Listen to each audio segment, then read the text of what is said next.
Well, good afternoon, everyone. Can you hear me all right? Yeah? Awesome. So, yeah, my name is Perez Santana. I'm a game producer at, you heard it, Behavior Interactive. Today, we're going to talk indeed about Agile. Super exciting. It's, as a producer talking about Agile, extra exciting as well. But actually, what makes it really interesting is going a little bit deeper on what has become of Agile development nowadays. And hopefully give you some ideas on how to make it go back at something actually useful for game development. A little bit about me. So I'm originally from the Canary Islands in Spain. I started as a marketing intern at Coglu ages ago, but I discovered the role of production through that internship, and I was like, well, this actually looks pretty cool, and something that I can actually do because I cannot code for shit. So I went back to the Canaries, pursued some studies in production. So that was a general study as producer. It was like theater, movies, shows, and stuff like that. So on the side, I supplemented it with some game production studies, just by myself. I went back to Coglu, funny enough, shortly after for another internship, this time in production, and then a couple years later, became a full-time producer as well. I worked at other studios. I've been around a little bit, worked at Abstraction Games as well, and others. Here's a couple of games that I worked on. You probably recognize a bunch. Most recently, I worked on Monopoly Star Wars, Heroes vs. Villains with Ubisoft. It's coming out this month, so keep an eye for that one. It's going to be nice and fun. So I want to go a little bit back to basics of Agile development. First things first, Agile is not Scrum. Scrum is not Agile. Please take it out of your head, because that's not true. What it is an iterative approach to software development. Very specific emphasis on software development. It was not made with games in mind at all. It was made all the way in 2001, so that's 25 years ago, if you want to feel a little bit old. It's composed of 4 values, 12 principles. I won't bore you with all of them. We will only touch on a couple today. As a little detail, it was made by 17 developers in a ski resort in Utah in the United States. It was shortly after the dot-com bubble burst, where software development back then was extremely rigid. It's just piles of documentation handed over to a team of programmers, like, go. And this is the schedule. Good luck. There was no room for adapting, so they met up. They were tired of that, and they created what is the Agile Manifesto. They have a website. You can go check it out, read it for yourself. I won't bore you with all of them, but I will bore you for 2 of them, which is the part that this presentation is about. Is the various architectures, requirements, and design emerge from self-organizing teams. Big focus on that last part. And the second one is at regular intervals, the team reflects on how to become more effective and tune the behavior accordingly. These are 2 principles that are, very focused on the people that you work with. And I've been applying this on my projects as far as I can remember. But most recently, I had a really awesome success case by really putting a lot of emphasis on these 2. We will go more a little bit about that later. So the elephant in the room sucks at the minute. Probably for a lot of you. I'm sure you've had complaints where, why am I doing this meeting? This is taking too long. I have no idea how we came to this point. Just feels immovable, maybe. Making a change is really hard. You might have an idea, but when you bring it up, there's a lot of pushback. Like, no, we always did it this way. So it's extremely hard to do something. You also might feel imposed when you arrive to a project, as a programmer, designer, anything really. You arrive and like, well, this is the way we work. We're going to do 2-week sprints. We're going to do a review. It's going to last 4 hours. The stand-ups is 30 minutes. Have fun. But I had no say in this. You just arrived and you are doing, unfortunately, what they've told you, the way we work.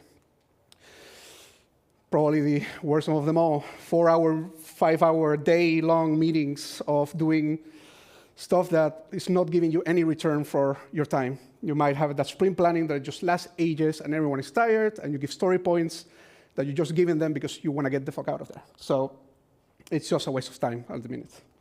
And finally, it's just completely disconnected from what you would expect a nice, flowing system to work like. But why is this happening? Because as I said earlier, this Agile system was made to fix a very rigid system back then in the early 2000s. So why is it feeling like this to a lot of you? I think that after 25 years of Agile development and in an extremely fast evolving industry like we have as in the game industry, we have totally separated ourselves from the doing sprints and planning and stuff like that from the actual values that I mentioned earlier. They've been completely disconnected. There's a term for this, actually. It's called cargo cult, which we are just doing Agile rather than being Agile. Feels a little bit like this. I'm sure you all have suffered a little bit through going through a cargo cult. Like I said, remind yourself of those principles that I mentioned earlier, but there's also a bunch more. Take a read of those principles. Reminder, there are software principles or software development principles, but there are some that will apply to game development, certainly, like the two that I mentioned earlier. I encourage you to take a look, go at those principles, see which one applies.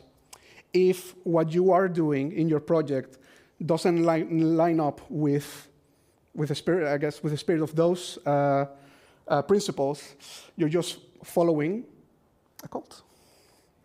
So the two areas that indeed I wanted to go a little bit deeper is the ownership and iteration. Here's some tips and pointers on what this means. So first of all, you are working with a team of experts. You have super savvy programmers, super creative designers, inspiring artists, and a plethora of other roles that know how to make games. I like to think that they know how to make games. They seem to know how to make games. I'm a producer. I'm great at task tracking in a spreadsheet, or, oh, this JQL filter in Jira is going to give me exactly what I need. I have no idea to code. I don't know design principles or how to build pillars or a art Bible. I don't know. So why would I, a producer, tell you how to do your job? I can't. And honestly, no one should. What I can do, though, is help you create a safe space within that team. This is extremely important because I really want my team members to tell me when something is wrong. Maybe there's a minor annoyance to like a really big problem that might arise. If I don't have this space where they feel trusted, respected, and listened, they honestly won't bring up those issues. They will feel that there's might be a small annoyance, but they don't bring it up because, well, yeah, if I bring it up in that meeting, it's going to be a whole thing. I don't want to, so I'm just parking it and put it forever in the back of my mind, not doing anything about it. And yeah, honestly, you will never reach a good point of feedback if this safe space doesn't exist. Then from that safe space, you hopefully will get a lot of action points. Action points are not just tickets that you put on a board and you are like, thanks for the feedback, back to work, and not do anything about it. We honestly need to, not just the producer, manager, but the whole team needs to commit to make that change. It is not my responsibility. It is everyone's responsibility to do so. Finally, after you have all this set up, you're going to get something marvelous, which is called mutual trust. Not just between myself as producer and the rest of the team, but also within the team itself. They're all working as a unit. They know that when they bring something up, everyone participates, brings ideas, helps them out, and it just creates an awesome circle where trust is really in the air. You can really feel it. I want to show you a little bit of how this looked like on a recent project that I worked on. Beware, it's going to look messy. So this is the action point tracker that I had on one of my recent projects. Let me go over it really quick. So we had a backlog where the action points would go. The team would agree, yeah, we detected this issue, we want to do something about it. And it will go right there. We have an in-progress section where the team has agreed, we want to work on this sprint, let's give it a shot. And then an in-review section where we get in the following iteration, we analyze it and decide, yeah, this just worked, this was amazing, consider it done. Maybe it needs another minute in the oven, let's keep testing it out, see how it works, and then finally move it to done. Now, the elephant in the room, why it looks like an absolute mess. This is the cumulative action points of almost 100 sprints of work on the same project with virtually the same team. I've never deleted anything. I will address why there's planets later. But it conveys a message that stuff gets done when you bring it up. It's a reminder that every time we do an iteration, we show how far we've made it as a team, and keeps being an encouraging point to keep bringing stuff up, because we will do something about it. I want to go a little bit more into detail because you can hardly read anything, but some examples of these tickets. Schedule early playtest, so it's more accessible for everyone. Fair enough, someone brought it up. So what we did as a team, we agreed, okay, so which day should we do it? Thursdays work for everyone, Thursdays work for everyone. What time? What are the logistics to make it happen, to make it super accessible? This. Awesome, let's try it out. And the following sprint, again, we went and said, how did that go? Did that work? Like, yeah, maybe 15 minutes earlier, and maybe do this before the playtest so it's easier, etc. And the following sprint, do it again and see until we find something that just works for our project. Better acceptance criteria. I'm sure you've gotten maybe a ticket at some point that was virtually empty. Like, do this. I'm like, okay, I'll make some assumptions and fix things. Not on my team, not on my watch. Someone created, please make better acceptance criteria. And as a team, we've decided, indeed, okay, management needs to do something about it. We need to make sure that those tickets are created better with more definition. But also, again, this is a team action point. The team itself also had the responsibility of telling me, this ticket sucks. I'm not going to work on this until it actually says what I need. Like, totally valid. Bring it to me. Let's have a meeting, maybe with the tech director, etc. Let's figure out the correct definition for this. And again, rinse and repeat until everyone was happy. Communication between QA and programming. When tasks are ready for review, there was a point early in the project, no QA pipeline existed. So QA was very reactive. We started to find friction, so someone brought up, hey, there's friction here. Red flag, we need to do something about it. And this little ticket kicked off a whole creation of a brand new pipeline for this project. Again, we kept iterating and iterating and iterating until we had something curated that worked in perfect harmony with what QA needed, what programming needed, what I needed, and it landed at an extremely polished place. Another one, smaller stories, please. Again, fair enough. Maybe they were too overwhelming, too big for what we needed at that time. Make the adjustment, rinse and repeat. And lastly, please, some form of refinement needs to return. Refinement is what we called in the project as a little prep work, where we would grab the task, get them ready for production, so the people would have a nice, clean task. And a couple of sprints later, post-refinement. This happens, but actually, I think it illustrates exactly what I'm talking about. They have full ownership of deciding what to do here. If they detect a small friction, they will let me know. It's like, oh, refinement is useless at the minute. Stop doing it. Perfectly fine. Let's pause it. The whole idea is that the team can modify it at will, depending on the demand. There's a lot of things that I don't see that they might feel as they work on a daily basis. So I'm a producer, so I need to talk a section specifically for producers, of course, and some advice. Please be a team member of your team as well. Don't be someone above them that they just need to report to and tell them, when there's blockers and just report to them how the milestone is going. Please integrate yourself within the team. Bring up issues as well. Lead by example. In those safe spaces, said, I'm dealing with this myself as a producer. I have this blocker. It goes to my next point as well, which is transparency. The team really needs to see what's happening behind the curtain. On the previous project I worked on, there wasn't even a curtain at some point. Everyone had full visibility of what I was dealing with the client request, what the client was asking. If I just had a call with the client, I would immediately huddle up with my team on their desks and tell them what's up, what is the latest information. There is, of course, a lot of sensible information that maybe we cannot share just yet. But I like to think that my team are adults, and they know how to process information, and I can tell them that something is ongoing, but they already know that something is cooking. And if that relationship has been built nicely, they will not go off rails after you tell them some information. Then probably one of the most important ones, please be an enabler, don't rule. It goes to my original point of letting the team have ownership. Encourage ideas that the team might have. I can give you an example with a previous project where throughout the initial part of the project, we decided, someone brought the idea, let's try 3-week sprints. Let's see how that goes. I think that it will make meetings go a little bit easier. I think this, that. Me as producer, I'm not going to say like, no, we do 2-week sprints, so we're not going to do that. No. What we do, though, is I say, OK, awesome. What does the rest of the team think? we're in a meeting, we're talking about it. Someone might say, yeah, I agree, but with this note, okay, everyone agrees that we should try this? Yes?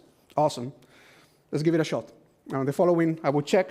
Following iteration, I would check with them and be like, that sucked. Let's go back at 2-week sprints, please. There was a lot of friction. But it came back with some feedback. Let's go back to 2 weeks, but with these changes. I'm like, awesome, let's do that. Another area of encouraging this team to self-organize as well. We had a great opportunity where we had specific demands from the client that required somewhat of a strike force to deal with a particular area of the game. So I, again, met with the team, and they agreed, OK, actually, someone had an idea. I can make a sub-team from our team and focusing on this thing. And again, I let them fully self-organize and only tell me when there was some friction or any issue that will arise that will affect the timeline, for example. It allowed us to create a really awesome, perfectly curated system for the specific project, for the specific needs that we had. Finally, please make it fun. I would not like to see, I'm sure you will be bored to death with a retrospective board that just says, do not do this, keep doing this, comments, whatever. And just the most clinical looking mirror board of all time. I wish I could show you the retrospective, actually, that we made. They're a little bit too unhinged. They're filled with memes and themes and stickers. That's why you saw earlier that the action board had like planets and drawings. And if you would zoom in, you will see like penguins and Patrick stars all over the place. That's because I give the team full authority to do what they want with that. It is their board. It is their improvement pipeline. We try to keep it civil, obviously. If it goes really off rails, I will make a comment. OK, guys, chill it down. But making it fun really encourages the team as well to be in a relaxed mood and bring up ideas. But also yourself, if you're a producer, enjoy the process too. Finally, production constraints. It's something that we deal a lot as producers. We are the intermediate between the client or the publisher and the team. We are in constant calls with them or constantly getting emails with asks, with questions about, oh, can you make this? Can you do that? A lot of this can clash with what you've been building with your team. They might ask you of something that just breaks what you have been, the system, the pipeline that you've been creating. There's no one solution that I can give you to this, but just a reminder that you yourself, as producer, are part of that team.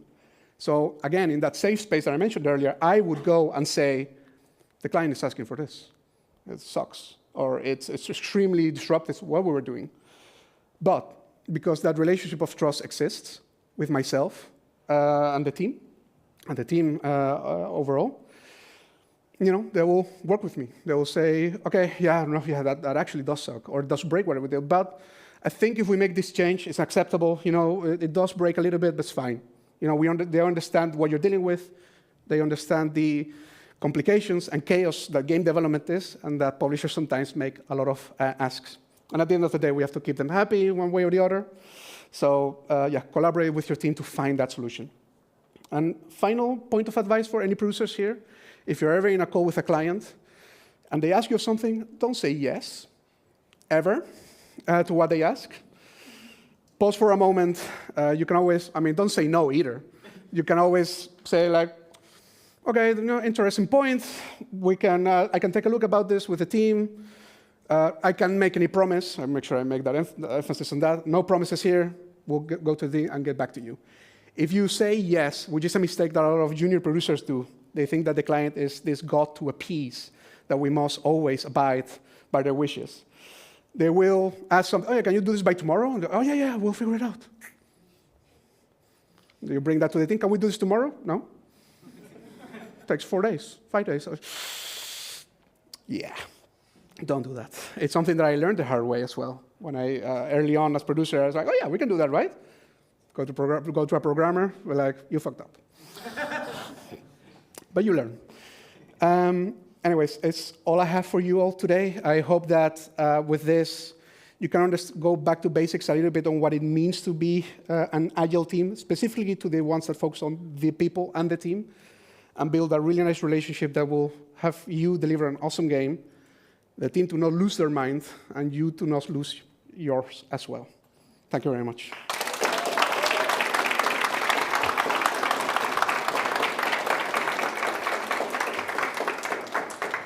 Thank you so much. Well done. Yes. Thank you, thank you. Are there any questions? Oh, nice. Okay, I saw you first, so. Hello. Hi.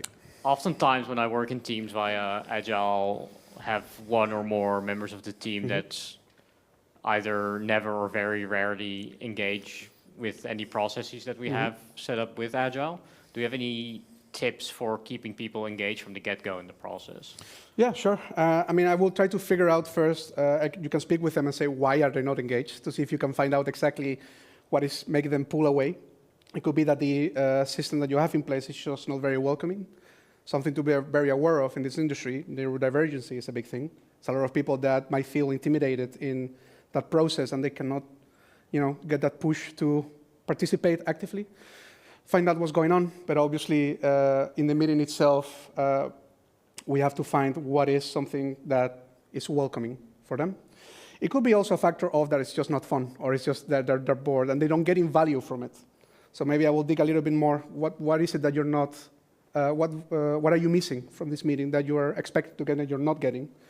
And through there, hopefully a little bit over time and having them keep joining and keep interacting, you'll hopefully see an increase and hopefully bring them back to a nice place that works with the entire team. Boris? First of all, thank you for the talk. Thank you very much. I want to ask, well, from your talk, it kind of sounded like your team over time got very used to detecting friction in their processes and bringing them to you. Yeah. And at least in my experience, sometimes teams are so used to shitty pipelines and shitty processes that they kind of don't even notice it anymore. Right. But if you actually look at the tool, the tool sucks. So how do you deal with that kind of scenario? That's fair enough. I actually had a similar situation with this where I needed to find a new way of approaching that not refinement, the retrospective, let's say. My suggestion would be to change the question that you throw at them. When you want, if you know that there's something going on, you can try to angle the question.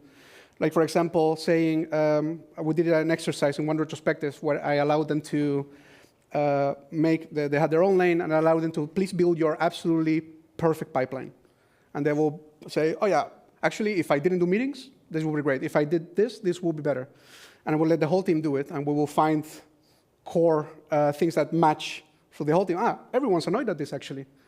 But they never brought it up in the other meetings because maybe the prompt or the context was not quite right to bring that info. So switch it around, change the question, do an exercise to try to get that information out of them, because maybe they are blind to just doing that all the time, and they have not noticed that it sucks. Hello. Again, also thank you for your talk. It was very enlightening. You mentioned during an earlier part being an enabler to your team. And I've also found that it is a really positive impact on really managing people in your group, pretty much.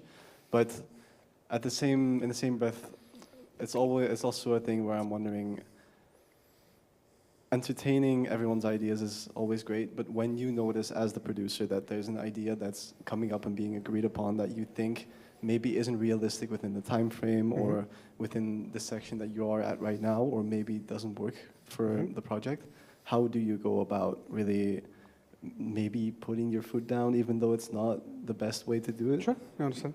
Yeah, no, absolutely. I mean, the way that I always like to work with this team, I am also part of that circle, right? So if someone brings up an idea, I can be like, I have a problem with that. What about this? And there's always, the idea is to always try to find a middle ground, of course, that will work. And maybe I will put a lot of emphasis on how maybe dangerous this change is for this moment in time in development. Maybe there's a milestone coming. If we do this, it's going to, put everything at risk. So what I would, I think I would still acknowledge the issue that they're having, right? It's coming from a very valid place. But maybe I will say, let's do this after the milestone is hit. Everyone agrees, yes, or maybe it's extremely urgent.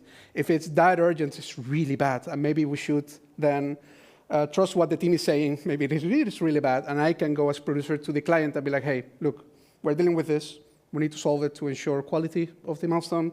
We're going to have a small delay, but in exchange, we'll, this is the way we're going to fix it, right? So if it's truly, truly, truly that bad that it needs to happen now, work with the client, work with the schedule, make adjustments that you can need.